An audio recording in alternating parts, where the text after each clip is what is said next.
Hey kiddos. So I'm finally able to record myself reading our book. I already told you guys that I was going to start reading the Harry Potter book. Um, and I just hadn't really had a chance to figure that part out. So I think I figured it out. So we are going to read Harry Potter. Okay, we're going to start with book number one. Book number one right there. Okay, so this is Harry Potter and the Sorcerer's Stone. All right. It is by J.K. Rowling. If you've seen the movie, awesome. If you haven't, that's okay too. As you will probably notice, most books and movies are a little bit different. Okay, so I hope you enjoy this. I will read a little bit today. It would be awesome if I could do a chapter and post a chapter at a time, but we shall see. Okay, so Harry Potter, chapter 1. This one it is titled The Boy Who Lived. Mr. and Mrs. Dursley and number 4, Privet Drive, were proud to say they were perfectly normal, thank you very much. They were the last people you'd expect to be involved in anything strange or suspicious, because they just didn't hold with much nonsense. Mr. Dursley said the director of a firm called Grunnings. Mr. Dursley was the director of a firm called Grunnings, which made drills. He was a big, beefy man with hardly any neck, although he did have a very large mustache. Mrs. Dursley was thin and blonde and had nearly twice the usual amount of neck, which came in very useful, as she spent so much of her time craning over garden fences, spying on the neighbors. The Dursleys had a small son called Dudley, and in their opinion, there was no finer boy anywhere.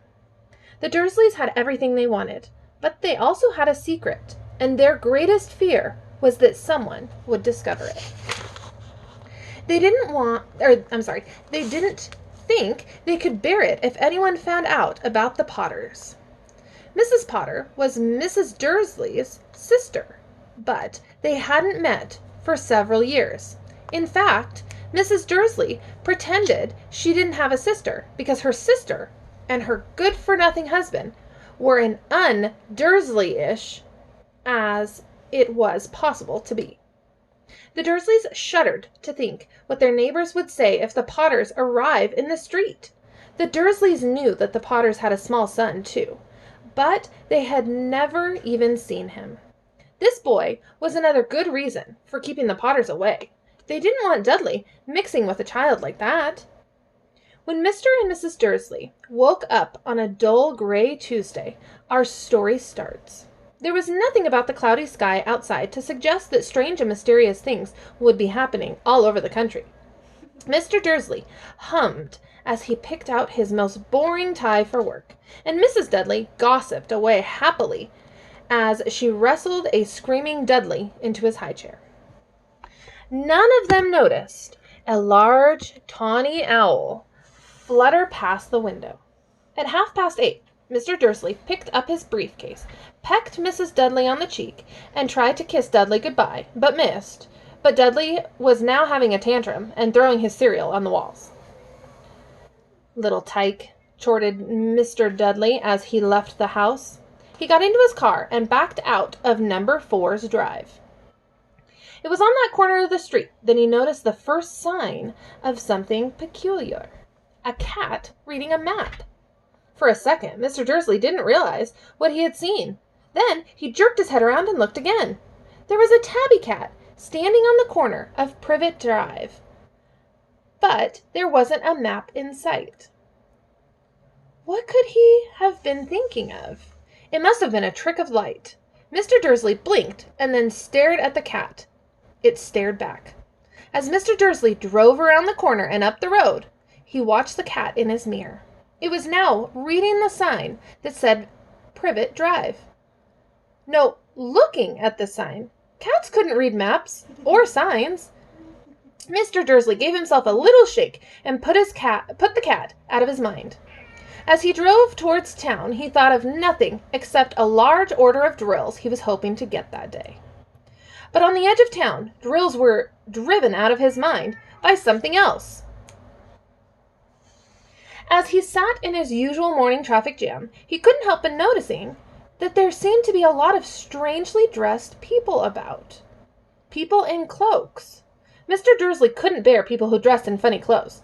The get-ups you saw on young people. He supposed this was some stupid new fashion.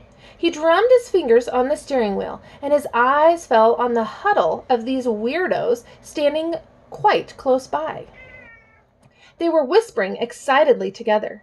Mr. Dursley was enraged to see that a couple of them weren't young at all. Why, the man had to be older than he was, and wearing an emerald green cloak. The nerve of him! But then it struck Mr. Dursley, that this was probably some silly stunt. These people were obviously collecting for something. Yes, that would be it. The traffic moved on, and a few minutes later, Mr. Dursley arrived in the Grunnings parking lot, his mind back on drills. Mr. Dursley always sat with his back to the window in his office on the 9th floor. If he hadn't, he might have found it harder to concentrate on drills that morning. He didn't see the owls swooping past in broad daylight, though people down in the street did. They pointed and gazed open-mouthed at owl after owl speeding overhead. Most of them had never seen an owl even at nighttime. Mr. Dursley, however, had a perfectly normal owl-free morning. He yelled at 5 different people. He made several important telephone calls and shouted a bit more. He was in a very good mood until lunchtime, when he thought he'd stretch his legs and walk across the road to buy himself a bun from the bakery. He had forgotten all about the people in cloaks until he passed a group of them next to the bakery. He eyed them angrily as he passed. Sorry, guys. Okay, I'm reading.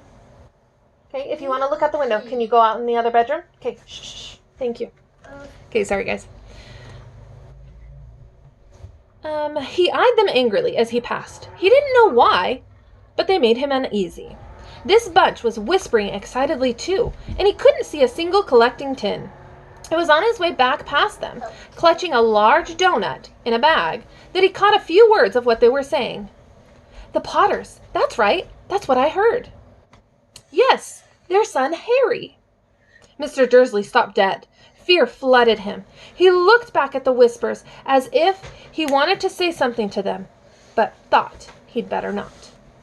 He dashed back across the road, hurried up to his office, snapped at his secretary not to disturb him, seized his telephone, and had almost finished dialing his phone number when he changed his mind. There's a bullet over there. Please stop. Sorry, guys. He put the receiver back down and stroked his mustache, thinking, no, he was being stupid. Potter wasn't such an unusual name. He was sure there was a lot of people talking about Potter, and who had sons called Harry. Come to think of it, he wasn't even sure his nephew was called Harry. He'd never even seen the boy. It might have been Harvey or Harold.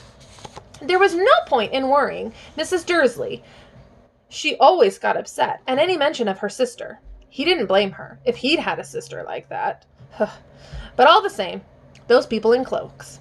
He found it a lot harder to concentrate on drills that afternoon.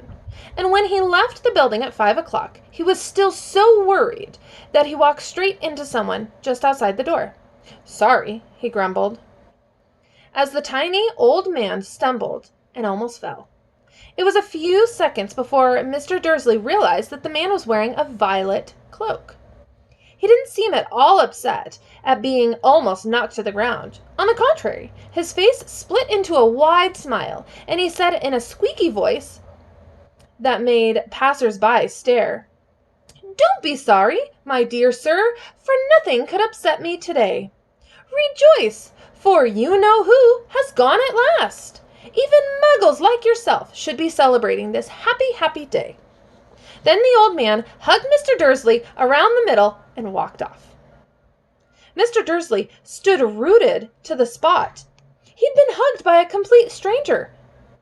He also thought he had been called a muggle, whatever that was. He was rattled. He hurried to his car and set off for home, hoping he was imagining things, which he had never hoped before, but he didn't approve of imagination.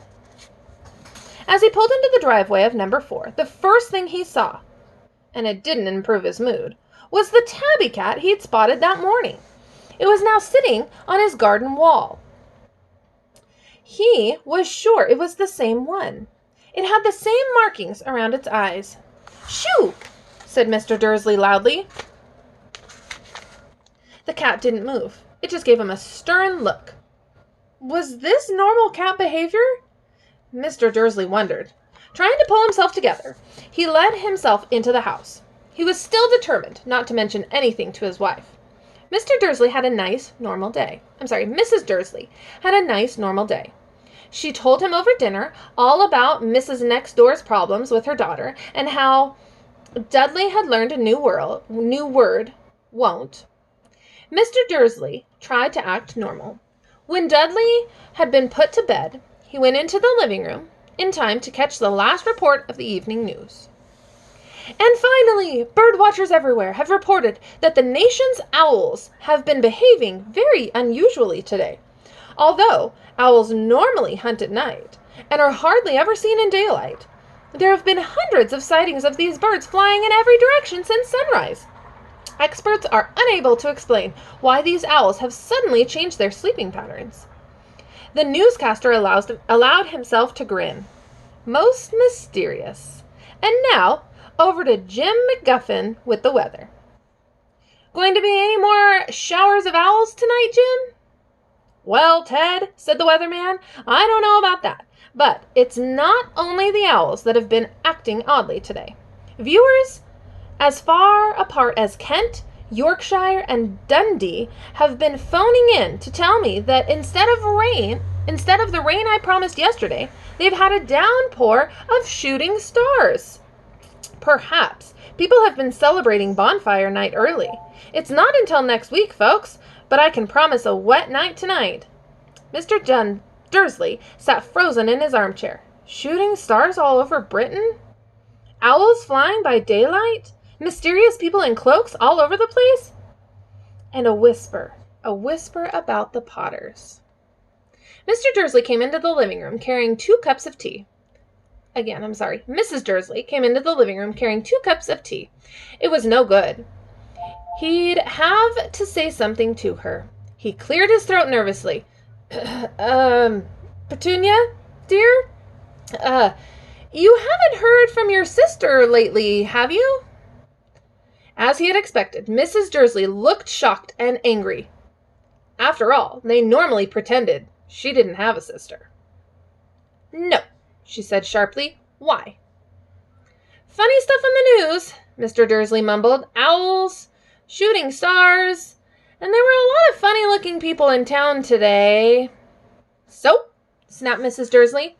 Well, I just thought maybe it had something to do with, her crowd. Mrs. Dursley sipped her tea through pursed lips. Mr. Dursley wondered whether he dared tell her he heard the name Potter. He decided he didn't dare. Instead, he said, as casually as he could, their son, he'd be about Dudsley's age now, wouldn't he? I suppose so, said Mrs. Dursley stiffly. What's his name again? Howard, isn't it? Harry. Nasty, common name, if you ask me. Oh, yes, said Mr. Dursley, his heart sinking horribly. Yes, I quite agree. He didn't say another word on the subject as they went upstairs to bed. While Mrs. Dursley went into the bathroom, Mr. Dursley crept to the bedroom window and peered out into the front garden. The cat was still there. It was staring down Privet Drive as though it were waiting for something. Was he imagining things? Could all this have anything to do with the Potters? If it did, if it got out that they were related to a pair of... Well, he didn't think he could bear it. The Dursleys got into bed. Mrs. Dursley fell asleep quickly, but Mr. Dursley lay awake, turning it all over in his mind. His last comforting thought before he fell asleep was that even if the Potters were involved, there was no reason for them to come near him and Mrs. Dursley. The Potters knew very well that he and Petunia thought about them and their kind. He couldn't see how he and Petunia could get mixed up in anything that might be going on. He yawned and turned over. It couldn't affect them. How very wrong he was. Mr. Dursley might have been drifting into an uneasy sleep, but the cat on the wall outside was showing no signs of sleepiness. It was sitting as still as a statue, its eyes fixed unblinkably on the far corner of Privet Drive. It didn't so much as quiver when a car door slammed on the next street, nor when two owls swooped overhead. In fact, it was nearly midnight before the cat moved at all. A man appeared on the corner the cat had been watching, appeared so suddenly and silently that you'd have thought he'd just popped out of the ground. The cat's tail twitched and its eyes narrowed. Nothing like this man had ever been seen on Privet Drive. He was tall, thin, and very old, judging by the silver of his hair and beard, which were both long enough to tuck into his belt. He was wearing long robes, a purple cloak that swept the ground, and high-heeled buckled boots. His eyes were light, bright, and sparkling beneath half-moon speckles, and his nose was very long and crooked, and as though it had been broken at least twice. This man's name was Albus Dumbledore. Albus Dumbledore didn't seem to realize that he had just arrived in a street where everything from his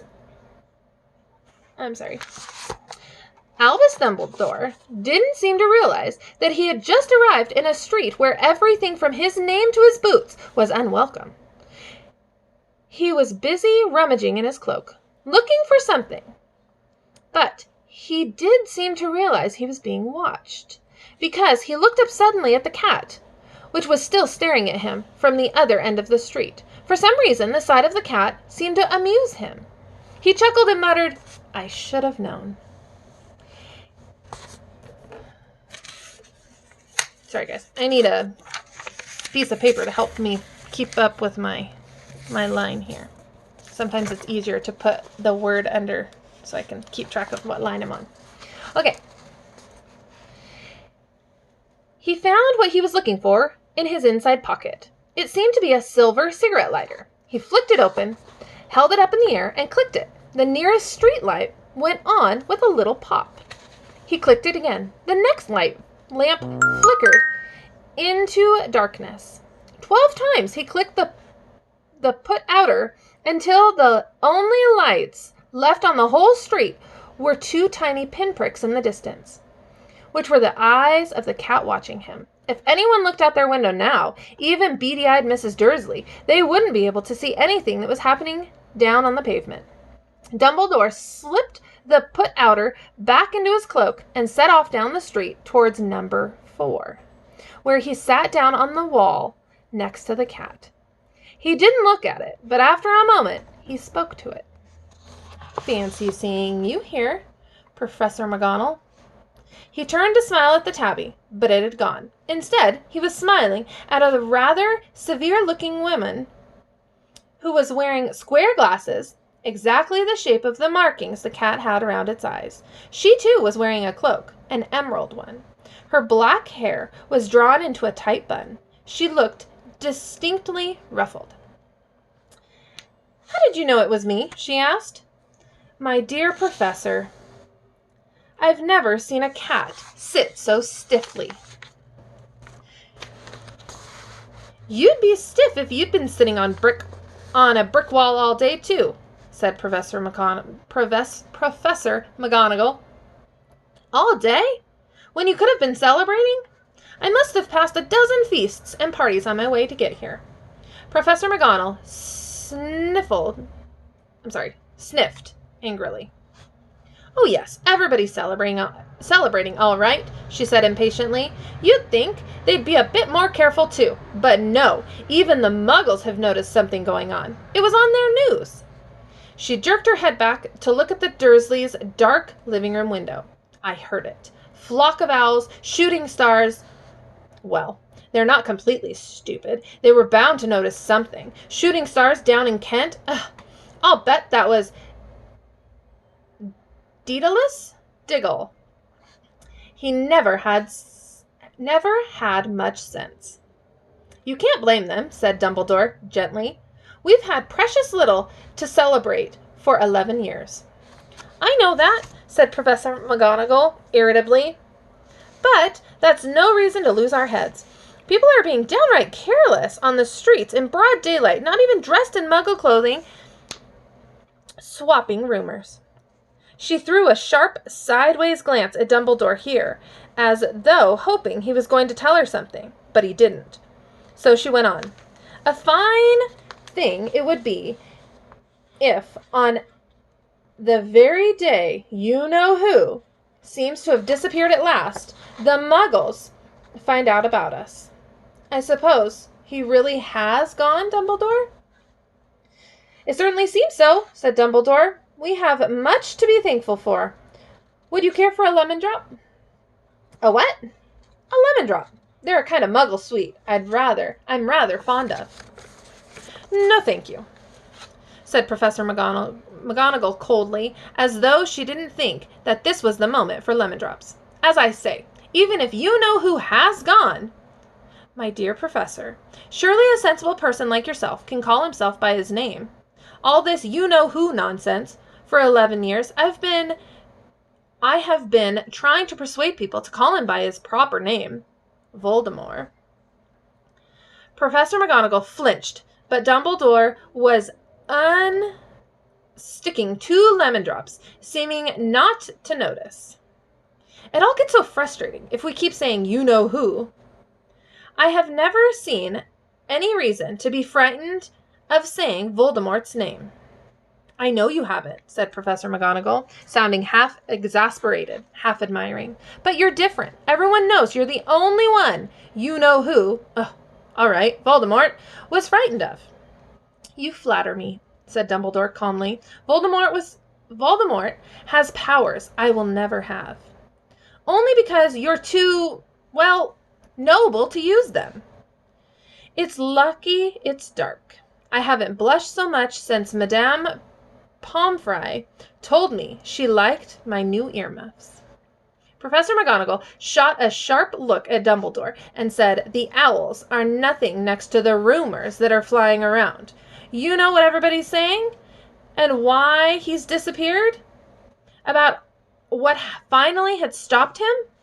It seemed that Professor McGonagall had reached the point she was most anxious to discuss. The real reason she had been waiting on a cold, hard wall all day. For neither as a cat nor as a woman had she fixed Dumbledore with such a piercing stare as she did now. It was plain that whatever everyone was saying, she was not going to believe it until Dumbledore told her it was true. Dumbledore, however, was choosing another lemon drop and did not answer. What they're saying, she pressed on, is that last night Voldemort turned up in Godric's Hollow. He went to find the Potters. The rumor is that Lily and James Potter they're dead. Dumbledore bowed his head. Professor McGonagall gasped. Lily and James? I can't believe it. I didn't want to believe it. Oh, Albus! Dumbledore reached out and patted her on the shoulder. I know, he said heavily. Professor McGonagall's voice trembled as she went on. That's not all. They're saying he tried to kill the Potter's son, Harry, but he couldn't. He couldn't kill that little boy. No one knows why or how, but they're saying that he couldn't kill Harry Potter. Voldemort's power somehow broke, and that's why he's gone. Dumbledore nodded grumbly. It's true? Flattered Professor McGonagall. After all he's done, faltered. Not flattered. Sorry, let's try that again. It's true? Faltered Professor McGonagall. After all he's done, all the people he's killed, he couldn't kill a little boy? It's just astounding. Of all the things to stop him, but how in the name of heaven did Harry survive? We can only guess, said Dumbledore. We may never know. Professor McGonagall pulled out a lace handkerchief and dabbed her eyes beneath her spectacles. Dumbledore gave a great sniff as he took a golden watch from his pocket and examined it. It was a very odd watch. It had 12 hands, but no numbers. Instead, little planets were moving all around the edge. It must have made sense to Dumbledore, though, because he put it back in his pocket and said, Hagrid's late. I suppose it was he who told you I'd be here, by the way. By the way, I love you. Thank you. Shh. I'm almost done. Yes, said Professor McGonagall, and I don't suppose you're going to tell me why you're here, of all places. I've come to bring Harry to his aunt and uncle. They're the only family he has left. You can't mean the people who live here? Cried Professor McGonagall, jumping to her feet and pointing at number 4. Dumbledore, you can't! I've been watching them all day. You can't find 2 people who are less like us. And they've got this son. I saw him kicking his mother all the way up the street and screaming for sweets. Harry Potter come and live here? Hold on, sugar. Can I tell you something now? In a minute, okay? Tilly's in the woods and Tilly's going in the dog. Thank you guys for being patient. As you know, I don't always get alone time. And so my reading this book is in the middle of the afternoon and my kiddos are still coming in and out. Okay, thank you. It's the best place for him, said Dumbledore firmly. His aunt and uncle will be able to explain everything to him when he's older. I've written them a letter. A letter? Repeated Professor McGonagall faintly, sitting back down on the wall. Really, Dumbledore? You think you can explain all this in a letter? These people will never understand him. He'll be famous, a legend. I wouldn't be surprised if today was known as Harry Potter Day in the future. There will be books written about Harry. Every child in the world will know his name. Exactly, said Dumbledore, looking very serious over the top of his half-moon glasses. It would be enough to turn any boy's head. Famous before he can walk and talk? Famous for something he can't even remember? Can't you see how much better off he'll be growing up far away from all of that until he's ready to take it? Professor McGonagall opened her mouth, changed her mind, swallowed, and then said, Yes, you're right, of course. But how is the boy getting here, Dumbledore? She eyed his cloak suddenly and as though she thought he was hiding Harry underneath it. Hagrid's bringing him. You think it wise to trust Hagrid with something as important as this? I would trust Hagrid with my life, said Dumbledore. I'm not saying his heart isn't in the right place, said Professor McGonagall grudgingly, but you can't pretend he's not careless. He tends to... What was that? A low rumbling sound had broke the silence around them. It grew steadily louder as they looked up and down the street for some signs of headlights. It swelled to a roar as they both looked up at the sky, and a huge motorcycle fell out of the air and landed in the road in front of them. If the motorcycle was huge, it was nothing to the man sitting astride it. He was almost twice as tall as a normal man and at least 5 times as wide. He looked simply too big to be allowed, and so wild. Long tangles of bushy black hair and a beard hid most of his face. He had hands the size of trash can lids, and his feet in their leather boots were like baby dolphins. In his vast, muscular arms, he was holding a bundle of blankets. Hagrid, said Dumbledore, sounding relieved. At last! And where did you get that motorcycle? Borrowed it, Professor Dumbledore, sir, said the giant, climbing carefully out of the motorcycle as he spoke. Young Sirius Black lent it to me. I've got him, sir. No problems were there? No, sir. House was almost destroyed, but I got him out all right before the muggles started swarming around. He fell asleep as we were flying over Bristol. Dumbledore and Professor McGonagall bent forward over the bundle of blankets. No, thank you. Inside, just visible. Hold on. My kids have let the dogs in the house.